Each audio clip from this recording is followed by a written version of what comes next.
طارق جمیل صاحب کا واقعہ ہے. ایک شخص آیا مجھ سے ملنے کے لیے، خواجہ سرا ہے. میں تو پہلی دفعہ زندگی میں کوئی خواجہ سرا مجھ سے ملا. میں سمجھا کہ پراپر آدمی، اتنی بڑی اس کی داڑھی اور رنگ ماشاءاللہ بڑی مردانہ وجہ. لیکن جب بات چیت کا انداز ہوتا ہے تھوڑا سا، وہ ایٹیٹیوڈ سے اندازہ ہو گیا کہ یہ مکمل مرد نہیں ہے. تو اس نے مجھے خود بتا دیا میں خواجہ سرا ہوں. میں نے کہا بھائی ہم سے ملنے کے لیے کیسے آیا آپ، اتنی بڑی داڑھی آپ کی. اس نے اپنا جو واقعہ سنایا نا، میں 3 دفعہ وہ واقعہ سناتے ہوئے رویا ہوں. اور جب وہ سنا رہا تھا اس وقت میرے آنکھوں سے آنسو نکل رہے تھے. اس نے یہ ابھی بھی میرا بیان سنتا ہے. اس نے واقعہ سنایا کہ میں جب پیدا ہوا تھا نا تو میں خواجہ سرا تھا. گھر میں ایسا بچہ پیدا ہو جائے والدین کی طرف سے عزت نہیں ملتی. جب 10-12 سال کا ہوا تو نہ بھائی مجھے عزت دے رہا ہے اور نہ میرا والد مجھے عزت دے رہا ہے. میں بھائی کے ساتھ کہتا ہوں مجھے باہر لے کے جاؤ تو وہ کہتے ہیں لوگ میرا مذاق اڑائیں گے تمہیں دیکھ کے. ظاہر ہے اس کی حرکتیں تھوڑی زنانہ لڑکیوں والی حرکتیں ہوتی ہیں. اور والد بھی کہیں محفلوں میں نہیں لے کے جا رہے، ایک مذاق اڑایا جاتا ہے. کہنے ایک دفعہ میں کہیں گزر رہا تھا تو یہ جو ہوتے ہیں نا خواجہ سراؤں کی پوری ایک جماعت تھی. انہوں نے مجھے پہچان لیا، دیکھا اتنا اچھا. اس وقت نہ اس کی داڑھی اور یعنی اس میں خواتین والی ہی علامتیں تھیں زیادہ.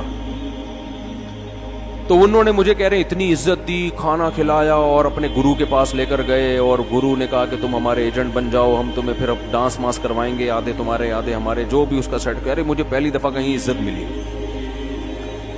تو لیکن میرے ابا کو پتہ چل گیا تو ابا نے لا کے طبیعت سے کوڑ دیا کہ دوبارہ ان میں نہیں بیٹھنا.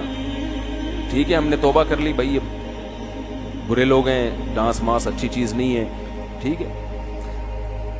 تو اب کیا ہوا، کہتے ہیں کہ پھر جو ہے نا کچھ دنوں میں کہیں کسی سے جھگڑا میرا ہوا کسی بات پہ، تو اس نے انتقام لینے کے لیے شکایت لگا دی ابا کو کہ یہ دوبارہ ان کے پاس گیا. حالانکہ وہ جھوٹی شکایت تھی.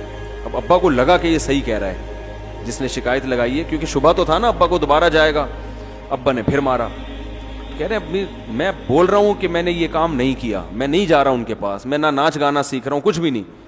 لیکن ابا نے اس کی باتوں میں آ کے انکوائری نہیں کی ہوگی پوری، وہ سمجھے ہوں گے کہ بھئی ایسا ہی ہے. تو ابا نے پھر کٹائی لگائی. تو اس کے دل میں منفی جذبات پیدا ہو گئے اور یہ گھر سے بھاگ گیا کہ بھئی مجھے ویسے تو عزت نہ یہاں مل رہی ہے اور میں اب ذلت برداشت بھی کر رہا ہوں تو بھی. کہہ رہے میں وہاں چلا گیا. تو جب میں وہاں گیا ہوں نا خواجہ سراؤں کے ہاں، تو وہی گرو اور ڈانس، اور پھر اس نے مشہور کچھ ایکٹروں کے نام بتائے جن کے ساتھ ہم ڈانس کرتے تھے. اور پیسے آنا شروع ہو گئے، آدھے گرو کی جیب میں آدھے ہماری، اور ہٹو بچوں. لیکن ظاہر ہے یہ کوئی عزت دار راستہ تو نہیں ہے نا. کہہ رہے ہیں کہیں سے تبلیغی جماعت میں حضرت مولانا طارق جمیل صاحب آ گئے. انہوں نے اجازت مانگی، ہمارے گرو کو پیغام بھیجا بھائی مجھے ایک دفعہ یہاں آ کے دعوت دینے. تو اس نے اجازت دے دی، آ جاؤ بھائی. بیان کیا، ان کو سمجھایا بھائی یہ زندگی نہیں ہے، اللہ کی سیروزے کے لیے بہرحال ترغیب دی. کہہ رہے ہیں میں تیار ہو گیا، باقی لوگ تیار نہیں ہوئے، میں تیار ہو گیا. کہہ رہے میں نے گرو سے اجازت لی. اس نے کہا جاؤ لگا لو سیروزہ. تو کہتا ہے کہ جب میں حضرت کے گھر پہ گیا ہوں نا تو حضرت پہلے سے دروازہ کھول کے ایسے انہوں نے دونوں بازو پھیلائے ہوئے تھے استقبال کے لیے، پہلے سے کھڑے ہوئے تھے علماء کے ساتھ. کہتے اتنے مشہور آدمی، اتنی بڑی سیلیبریٹی اور اتنے بڑے بڑے علماء، ان کی پگڑیاں، ان کے اتنا خوبصورت لباس، جو خود عزت دار لوگ ہیں. کہہ رہے ایسے جو ہے نا میرے استقبال کے لیے دونوں بازو پھیلا کر کھڑے ہوئے اور ایسے مجھے بیٹا بنا کے نا اپنے سینے سے لگایا کہ تو میرا بیٹا ہے. کہہ رہے خدا کی قسم مجھے زندگی میں پہلی مرتبہ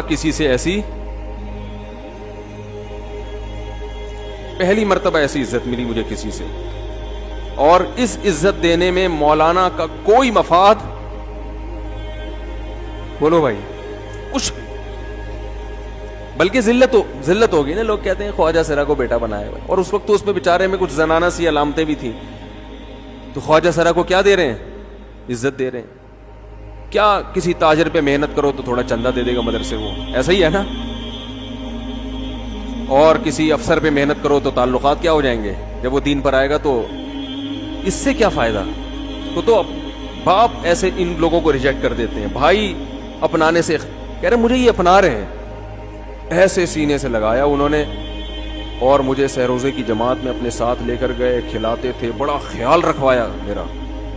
کہہ رہے اس کے بعد پھر میں نے گرو سے اجازت لی، وہ گرو چھوڑتے تھوڑی، ان کو پیسے ویسے دیے، جان چھڑائی نا، وہ بھی غلامی کی طرح نکلنا پڑتا ہے، پیسے دیے پتہ نہیں کتنے لاکھ یا کتنے ہزار روپے، وہاں سے پھر نکل کے 4 مہینے اس میں بھی خیال کیا، تو پھر تبلیغ کے بزرگوں سے ملا، پھر انہوں نے پورا مجھے بتایا کہ بھائی تم یہ علاج کرو تاکہ تمہارے اندر یہ زنانہ علامتیں ختم ہو۔ تو وہ علاج کر رہا تھا ماشاءاللہ، اس انجیکشن لگے، انجیکشن میں ڈاکٹروں کی بھی مدد کروائی۔